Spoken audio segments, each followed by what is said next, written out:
What's going on, guys? It's Jason Maxwell here from JMax Fitness, and I'm joined here with six-pack expert Andrew Raposo. So, Andrew, how you doing, man? Good. Thanks for having me. Oh, I'm glad you're here. Really glad you could come on and talk about this. First of all, I'd love it if you could give a bio of who you are and what you do. Sure. I am the creator and author of fighterabs.com. I'm also a North American Muay Thai champion, a fitness and strength coach, and I guess you can say now a former personal trainer. That's So cool. yeah. Nice, man. Before we dive right in, I just have to ask you this. Every time I log on to Facebook, it seems you're traveling somewhere. So, where the heck are you always going? I do like the States. So I'm from Toronto, but yeah, I do like the States. I have a lot of friends in the States, and yeah, and then also I've been to Barbados recently, so the island fun is always great. And yeah, any place that I feel like going, guess that's the great thing about having an online program these days. Yeah, it's very cool. It's funny because I'm talking to you from Europe and you're in Toronto right now. And Yeah, yeah, you travel a lot too. yeah, well, my girlfriend, she gets like 5 weeks vacation in Europe. So we just go on lots and Oh, lots of trips. It's pretty nice. yeah, I need to go to Europe So more for sure. did you, did you grow up in Toronto? Yeah, born and raised Yes, Canadian. born and raised. Hey, Nice. Well, that's why you say Toronto instead of Toronto. is there a difference? Toronto. How did I say If you're it? not if you're not from Toronto, you say Toronto, but if you are from Toronto, you don't pronounce that last T. Oh, the last two. Okay, okay, I see. Okay, never That's a never secret. thought about that. Okay, I'll pay Cool, man. attention to that a little more. You'll notice it when you go to the US. Um, so you said you were a Muay Thai champion. Can you talk a little bit about the story about how you got into fighting in the first place? Sure, I'd say there's about two main reasons. One of them was I wanted to stop getting in trouble for fighting so much. So I wanted to join a boxing gym. And another was because, I mean, fighters have amazing ripped bodies. And rather than, I guess, the big puffy bodybuilder look, I kind of wanted that more athletic, lean physique. So I went to a boxing gym. So I actually started boxing prior to Muay Thai, and I did that about 3, 4 years. Competed in boxing, got two provincial gold medals in that, and then I had an injury that actually took me out of nationals. Supposed to go to nationals, didn't go because of an injury, and then I was out for 6 months and actually got into MMA a little bit. But I Hmm. found that I really liked the stand up a lot more than the ground game. So I just tried out Muay Thai, went to a strict Muay Thai gym and competed and loved it ever since. Cool. So are you still training Muay Thai? I still train, I still teach here and there. I don't compete anymore just Hmm. because there's better ways to make money, I guess. But yeah, injuries can get serious and yeah, but still love it. Okay, so you said you started martial arts because you were fighting too much. Was this on the playground or something? No, this is mostly in school. Like Yeah. I've had my parents get me an anger management therapist and all that crap. So yeah, um, I've always wanted to box too. I've always wanted to somehow, I guess, compete in fighting. Hmm. And yeah, ever since I went to boxing gym, I just kept showing up every single day and loved it ever since. I Yeah. couldn't So get that was enough of like it. your therapy. Oh yeah, for sure. It worked very well. That's pretty awesome. So, Yeah. what are some of like the biggest life lessons you've learned from being in the martial arts? Discipline. So hard work and discipline. I think that was my number one thing. And then just being humble, not being too cocky. Because, going into a boxing gym, I got my ass whooped a lot, especially starting out. And Oh I yeah. didn't expect that because, I got all these street fights and all this stuff. And yeah, I remember my first time sparring too. It was like the first week, and I really wanted to get in the ring. I sparred with a guy who was 6'2". No, no, sorry. He was 6'4", and he weighed 200 pounds. And by the end of it, my shirt was full of my own blood. My nose was dripping in blood, and yeah, but I still came back for more. Yeah. Yeah, Well, I guess that's one thing you learn from the street fights is how to uh how to come back for more. yeah. I guess you develop heart, but it doesn't it doesn't make you win fights, right? There's Yeah, also, but I also like the strategic element of fighting as well. So that's something I picked up, and I enjoyed it a lot. Yeah, that's cool. So how old were you when you started all this? I was 14 when I started boxing. Cool. And then 14. just to get the timeline, when did you start Muay Thai? I started Muay Thai about 4 years after, so about I think it was 17, 18-ish. Yeah, I think 18. Yeah. Cool. Just out of curiosity, what gym were you training out of?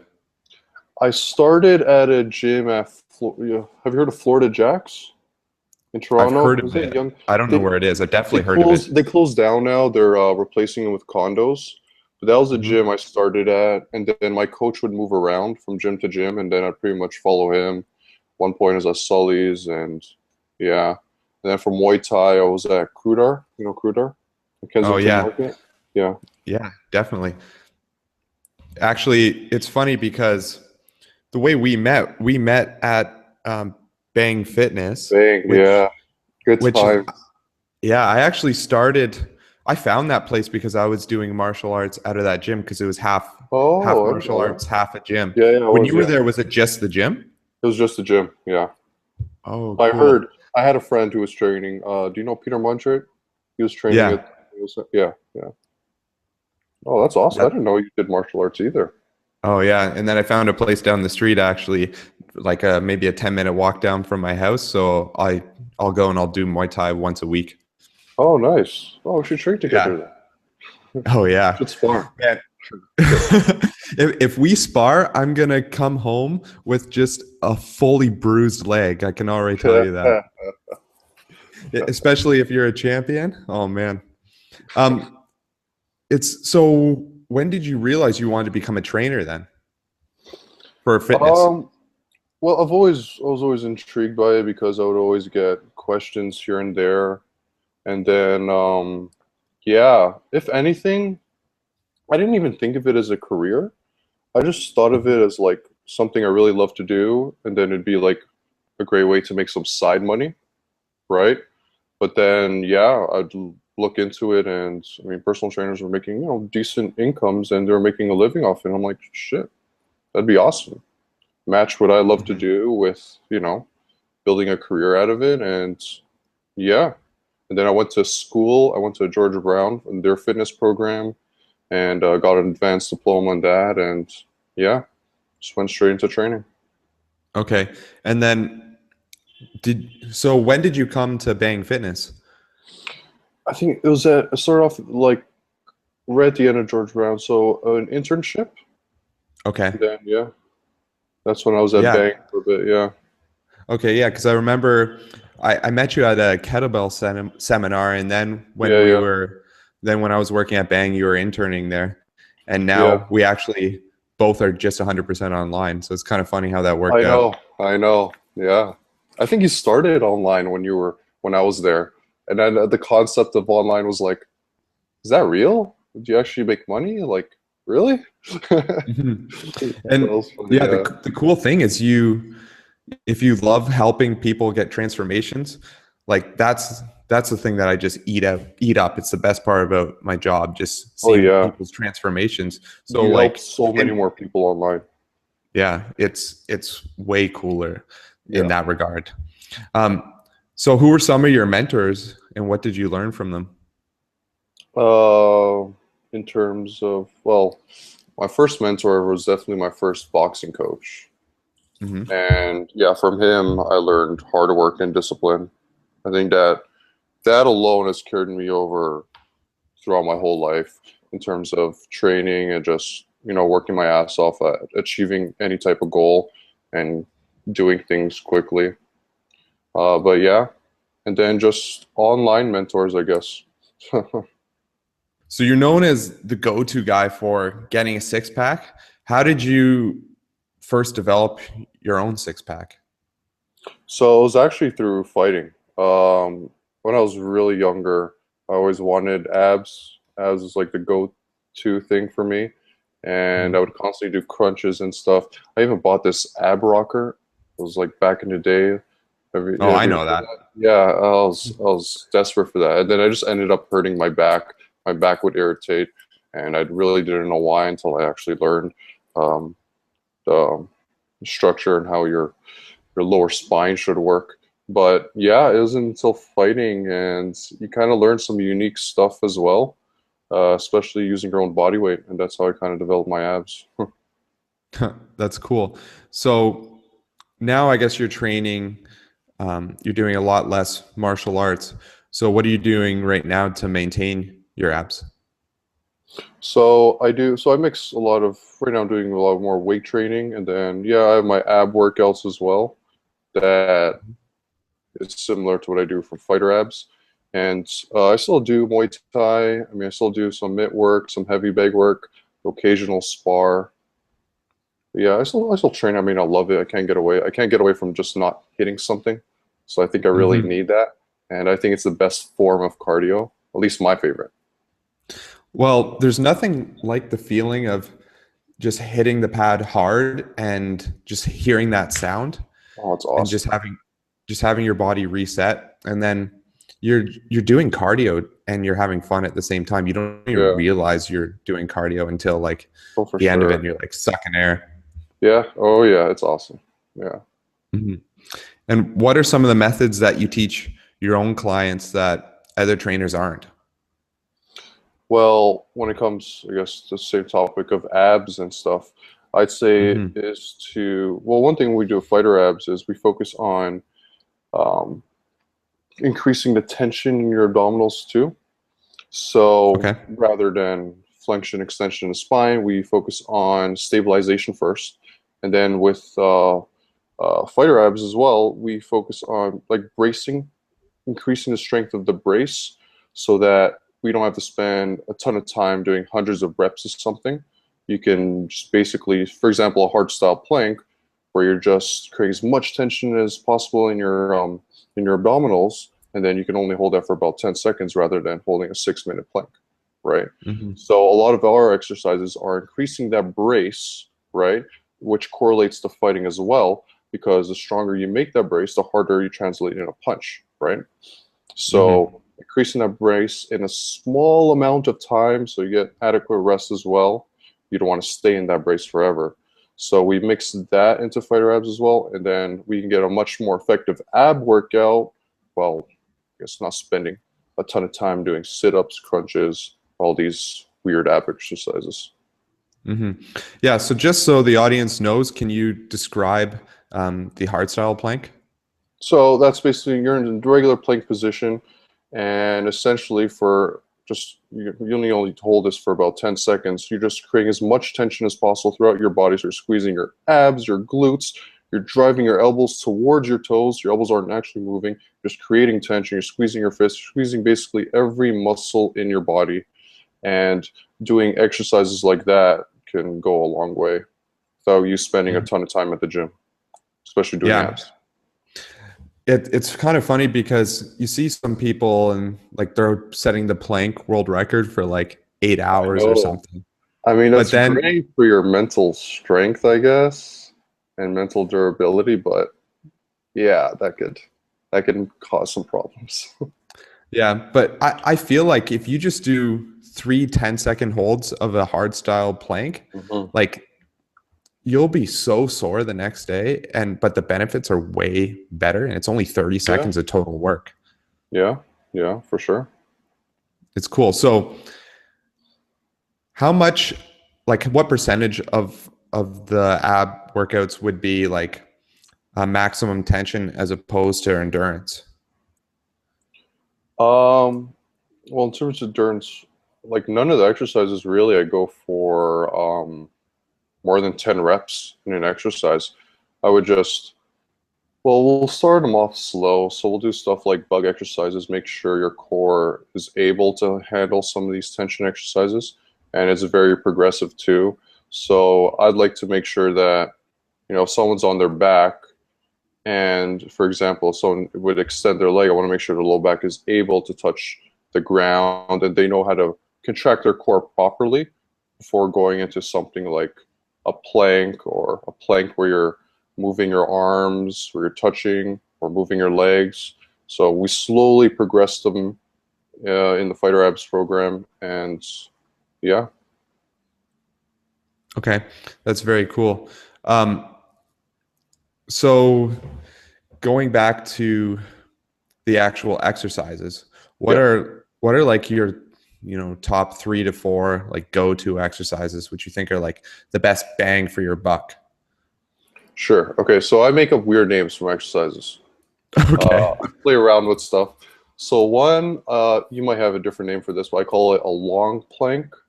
So basically, you're at the top of a push-up position, and similar to an ab wheel rollout, you're just walking your hands forward, right? Without shrugging your shoulders. You're keeping your abs nice and braced, and there should be a straight line from your head to your toes. And walk your hands out as far as you can go, right? You can walk your hands Hmm. farther out if you're, you know, if you have a strong core. If not, if you're just starting, you just take 2 steps forward and walk your hands back to the top of a push-up position. That's one of my favorite go-to exercises because it's so easy to modify that. You can make that really hard, or you can make it really simple and easy. So that's one. And then I call this one the box plank. So Okay. essentially, you're on all fours. Your hands are underneath your shoulders. Your knees are underneath your hips, and you're on the floor. And then from there, you would take your knees off the ground. That alone will place a ton of tension in your core. And then if you want to make that more challenging, you just take one hand off the ground and try to keep your lower back stable. I don't know if you can imagine this, but you're kind of like a tabletop and you're on all fours, but your knees are off the ground. Okay. So it's almost like you're about to crawl, but you're staying in that position. That right there is a tough exercise. And then hardstyle plank is a good go-to, especially to activate your core and wake up your abs. Um, then you said four, right? 3 or 4? Four. Yeah. All right. Well, And if you want to make something more challenging, we can add, plank, and then we touch this side. So you'd be on 3 points of contact with the floor, and essentially just move your arm. You can move it forward, you can move it to the side, and yeah, you want to make sure you have solid tension in your abs when you're doing that exercise as well. It's hard to do without, a video you know what I'm actually demonstration. starting to realize? I think you are like, yeah, I think you're like a walking encyclopedia of incredible ab exercises. That's what you are. I like to have fun with this stuff. I like to have fun, but you can't get carried away, right? You have to progress into this because, yeah. So do you use much crawling Yeah, exercises? I love crawling. Crawling's one of my favorite ab exercises. Great for a warm up. You can put it anywhere in a workout. Yeah, and it's really easy to make crawling really challenging. Love Hmm. crawling. Have you experimented with crawling but pulling a sled behind you? Oh yeah, yeah. That's tough. That's very tough, especially if you do it properly. Yeah, yeah. Have you tried Oh, that? it's killer. Oh yeah. Yeah. I I used when I was training people in person, I used crawling all the time. Um, yeah, essentially what it is just like you're on all fours and you just take your knees off the ground and then you Mhm. crawl. Um, Yeah. but yeah, I'm just saying it so the people listening know what it is. And then what I would like to do is I would just like put a foam roller on their back, like a half foam roller. Be Yeah. like, don't Yeah. let this fall off your That's back when you're really tough. crawling forward. Yeah, a cue I like to use is pretend your favorite glass of wine is on your lower back and you can't let it spill. Yeah. Or boiling acid if you really want to get sadistic. That's easy. All right. So if someone is just getting started out with core training, you kind of talked about this, but how would you progress them over the course of 3 months? Like you said, you would start off with bug exercises, but then how would you Yeah, so progress over the course of the I, three I would I months? would start them off in a supine position. Yeah, and get them and master that. I would even do glute bridges too to get them to activate their glutes because the glutes is a part of your whole core. So yeah, so supine position, variations of the bug exercise. You can do the wall bug where your hands are pressing against the wall. That way, it'll help you activate your core more. You can do the regular dead bug. You can do a dying bug with your legs straight. So once they've mastered that and they don't feel their lower back and they could just feel their abs, we'll progress them into prone position. So we'll get them on the hardstyle plank.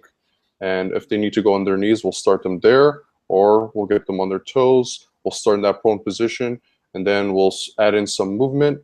So we'll start at a lower rep range where, you know, they're doing the planks with the side touches, they're playing around with their legs, doing saw movements, and we'll get them. And then from there, at the same time, we're also doing that quadruped position too. So we're in that box plank. You just have your knees off the ground, and then from there we'll add movement to that. So which is crawling without moving your hips too much, and then then we could play around with the long plank walkouts too. So it's really easy. I mean, with the slightest modifications, it's really easy to make one simple bodyweight ab exercise very challenging. Yeah, that's where I find that you are like the expert in this, hands down. Like that's why whenever you're like, you tell me about like a new ab program or something that you have, I'm like, okay, send it over, because I know you have like some of the best ab stuff, and it's literally no equipment. Yeah. So that I make sure I'm, you know, customize everything for people who don't have access to that gym, which is a lot of people online. And I mean, fighters do a lot of body weight stuff, so that's a great thing. Yeah, that's cool. So where did you find you picked up a lot of these exercises? Was it fighting, or was it elsewhere? it was definitely from fighting. It was a lot more from using these exercises to help with fighting, because again, you want to basically make your core as strong and as indestructible as possible. You know, one, from taking a shot to the stomach, right? You don't want to get winded there.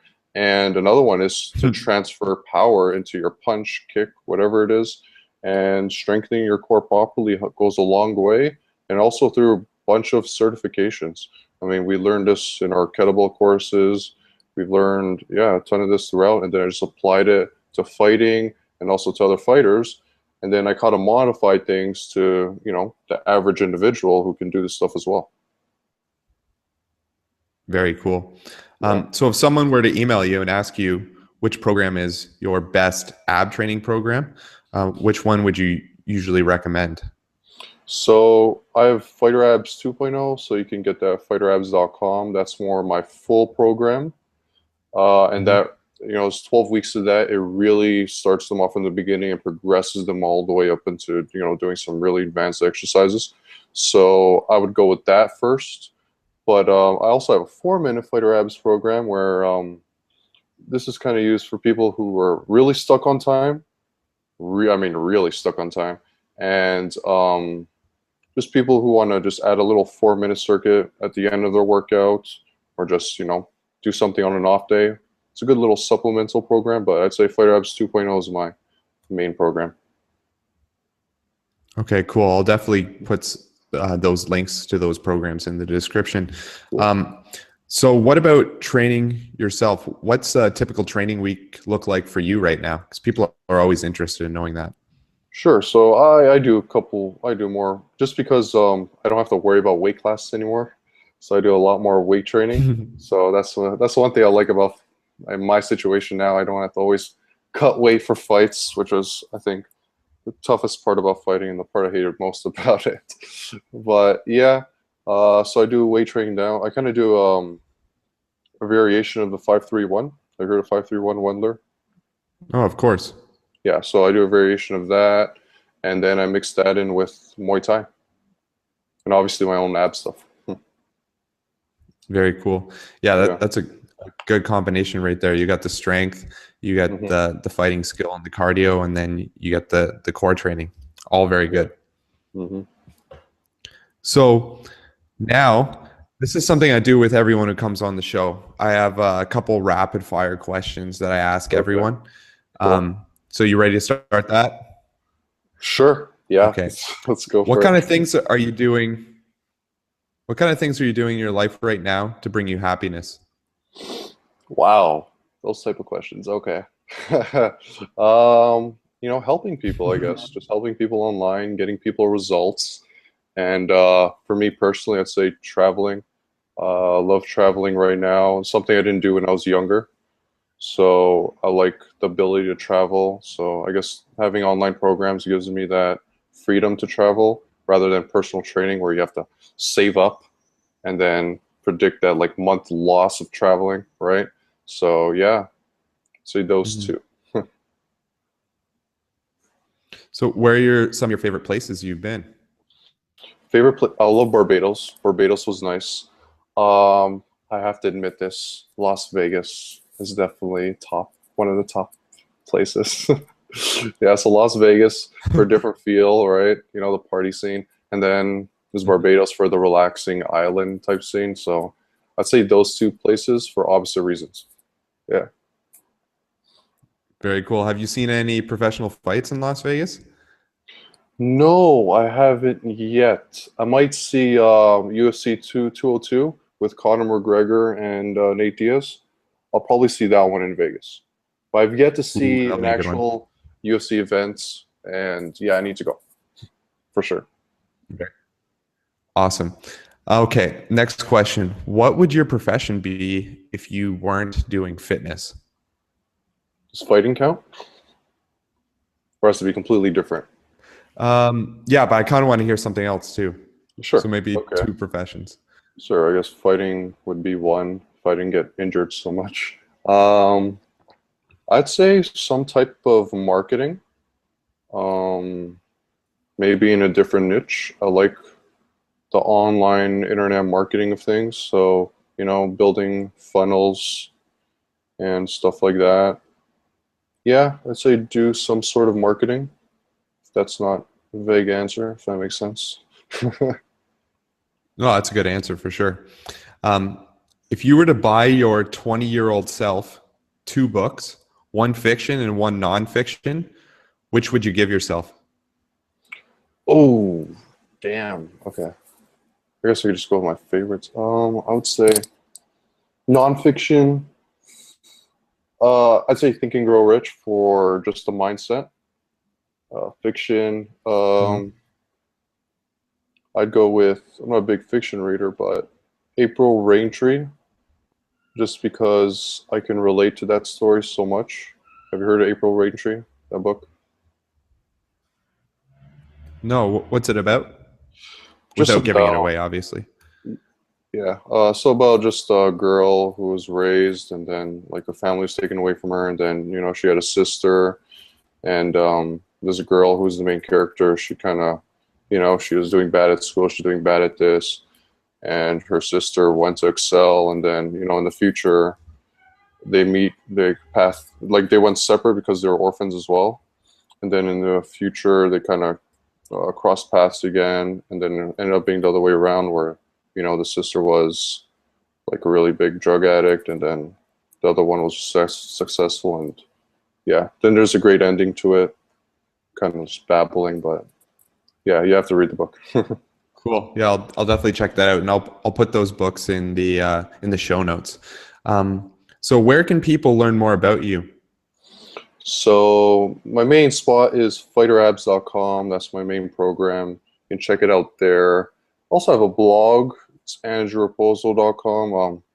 Don't really update it much anymore. You can get past articles. My focus has been basically on fighter abs now, but yeah, I'd say fighterabs.com is my main site.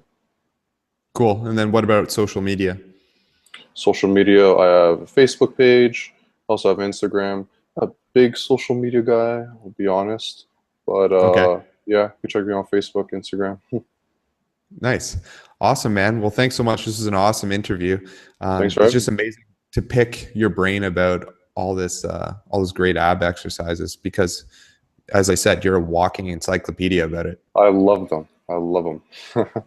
That's awesome. Thanks so much. Guys, definitely make sure to check out the show notes for all the links to everything we talked about in this episode. Andrew, thanks so much for coming on. It's been awesome having you. Thanks for And having me. and we'll see all you guys later. Cool.